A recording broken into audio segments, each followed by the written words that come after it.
Hi hello fam welcome back to my new vlog. ಇವತ್ತಿನ vlog ಬಂದು Monday daily routine vlog ಆಗಿರುತ್ತೆ.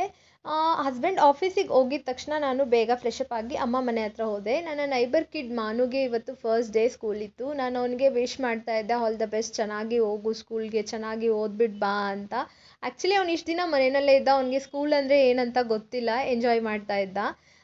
ಎಲ್ಲ ಮುಗಿಸ್ಕೊಂಡು ಅಮ್ಮ ಮನೆ ಹತ್ರ ಸ್ವಲ್ಪ ಹೊತ್ತಿದ್ದು ಮತ್ತೆ ನಮ್ಮ ಮನೆಗೆ ಬಂದೆ. ಯಾಕಂತ ಹೇಳಿದ್ರೆ ನಾನು ಊರಿಗೆ ಹೋಗಿದ್ದೆ, ಮನೇನ ಮತ್ತೆ ಡೀಪ್ ಕ್ಲೀನ್ ಮಾಡಬೇಕಾಗಿತ್ತು. ಹಸ್ಬೆಂಡು 2 ಡೇಸ್ ಮನೆಯಲ್ಲಿದ್ದರು. ಅವ್ರಿಗೆ ಗೊತ್ತಲ್ಲ, ಫುಲ್ ಎಲ್ಲ ಗಲೀಜು ಮಾಡಿರ್ತಾರೆ. ಎಲ್ಲರ ಮನೆ ಹಸ್ಬೆಂಡ್ ಅಷ್ಟೇ, ಯಾರೂ ಮನೇನ ನೀಟಾಗಿ ಇಟ್ಕೊಳ್ಳಲ್ಲ. ನಮ್ಮ ಮನೆಯಲ್ಲೂ ಸೇಮ್ ಪ್ರಾಬ್ಲಮ್. ಓಕೆ, ಬಂದುಬಿಟ್ಟು ಮತ್ತೆ ನಾನು ಡೀಪ್ ಕ್ಲೀನ್ ಮಾಡಿದೆ. ಇವತ್ತು ಆ್ಯಕ್ಚುಲಿ ನನಗೆ ಸ್ವಲ್ಪ ಬೇಜಾರಾಗಿತ್ತು, ಯಾಕಂದರೆ ನಾನು ಮಾನಿಟೈಸೇಷನ್ಗೆ ಅಪ್ಲೈ ಮಾಡಿದ್ದೆ, ಅದು ರಿಜೆಕ್ಟ್ ಆಗಿತ್ತು. ಎಲ್ಲ ಯೂಟ್ಯೂಬರ್ಸು ಅವ್ರ ಕೆರಿಯರ್ನ ಅಥವಾ ಅವ್ರ ಜರ್ನಿನ ಯೂಟ್ಯೂಬಲ್ಲಿ ಸ್ಟಾರ್ಟ್ ಮಾಡಬೇಕಾದ್ರೆ ತುಂಬಾ ಆಸೆ ಇಟ್ಕೊಂಡಿರ್ತಾರೆ. ಆ್ಯಕ್ಚುಲಿ ನಾವು ಆಸೆ ಇಟ್ಕೋತೀವಿ ಅನ್ನೋದಕ್ಕಿಂತ ಇನ್ನು ಏನಂತ ಹೇಳಿದ್ರೆ, ನಮಗೆ ಜಸ್ಟ್ 100K ಸಬ್ಸ್ಕ್ರೈಬರ್ಸ್ ಆದರೆ ಸಾಕು, ನಮಗೆ ವಾಚಿಂಗ್ ಅವರ್ ಕಂಪ್ಲೀಟ್ ಆದರೆ ಸಾಕು, ಈ ರೀತಿ ಆಸೆಗಳು ಶುರುವಾಗುತ್ತೆ. ಬಟ್ ಆಮೇಲೆ ಲಾಸ್ಟಲ್ಲಿ ಮಾನಿಟೈಸೇಷನ್ ಅಂತ ಯಾವಾಗ ಅವ್ರು ಅಪ್ಲೈ ಮಾಡೋಕ್ಕೆ ಕೊಡ್ತಾರೆ, ಆವಾಗ ದುರಾಸೆ ಅನ್ನೋದು ಶುರುವಾಗುತ್ತೆ. ಸೊ ನನಗೆ ತುಂಬಾ ಆಸೆ ಇತ್ತು, ಮಾನಿಟೈಸೇಷನ್ ಅಪ್ಲೈ ಆಗತ್ತೆ ಅಂತ ನಾನು ತುಂಬ ವೆಯ್ಟ್ ಮಾಡ್ತಾ ಇದ್ದೆ. ಬಟ್ ಅಪ್ಲೈ ಆಗಿಲ್ಲ. ಇದು ನನ್ನ ಇವತ್ತಿನ ಮೂಡ್ ಆಫಿಗೆ ಒಂದು ಮೇಯ್ನ್ ಕಾರಣ ಅಂತಲೇ ಹೇಳ್ಬೋದು. ಇಷ್ಟು ದಿನ ಮಿನಿ ವ್ಲಾಗ್ ಮಾಡ್ತಾಯಿದ್ದೆ, ನನಗೆ ರೂಲ್ಸ್ ಆ್ಯಂಡ್ ರೆಗ್ಯುಲೇಷನ್ಸ್ ಗೊತ್ತಿರಲಿಲ್ಲ, ಸುಮ್ಮನೆ ಏನೋ ಸ್ಟಾರ್ಟ್ ಮಾಡಿದ್ದೆ ಅದೇ. ಬಟ್ ಇವಾಗ ಅಭ್ಯಾಸ ಆ ಥರ ಆಗಿಬಿಟ್ಟಿದೆ ನನಗೆ, ಡೈಲಿ ವ್ಲಾಗ್ಸ್ ಮಾಡಬೇಕು, ಏನಾದರೂ ಒಂದು ಹೊಸದು ಶೇರ್ ಮಾಡ್ಕೋಬೇಕು ನಿಮ್ಮ ಜೊತೆಗೆ ಅಂತ.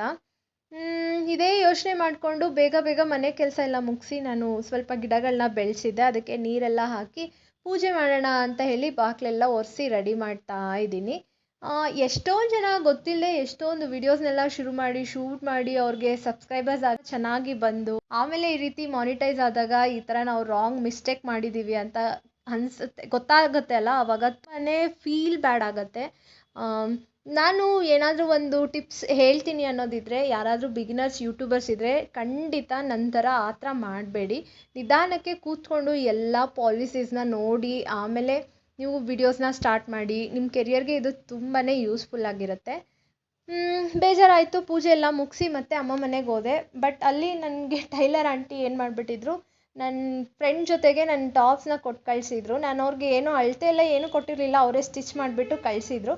ಬಟ್ ತುಂಬಾ ಚೆನ್ನಾಗಿ ಸ್ಟಿಚ್ ಮಾಡಿದರು ಆಂಟಿ, ನನಗಿಷ್ಟ ಆಯಿತು. ಇನ್ ಕೇಸ್ ಏನಾದರೂ ನಿಮಗೆ ಡೀಟೇಲ್ಸ್ ಬೇಕು ಅಂದರೆ ಕಮೆಂಟ್ ಮುಖಾಂತರ ಕೇಳಿ, ನಾನು ಕಮೆಂಟಲ್ಲಿ ಅವ್ರ ನಂಬರ್ ಕೂಡ ಹಾಕ್ತೀನಿ. ಇದು ಇವತ್ತಿನ ನನ್ನ ಡೈಲಿ ವ್ಲಾಗ್ ಆಗಿತ್ತು. Thank you for watching.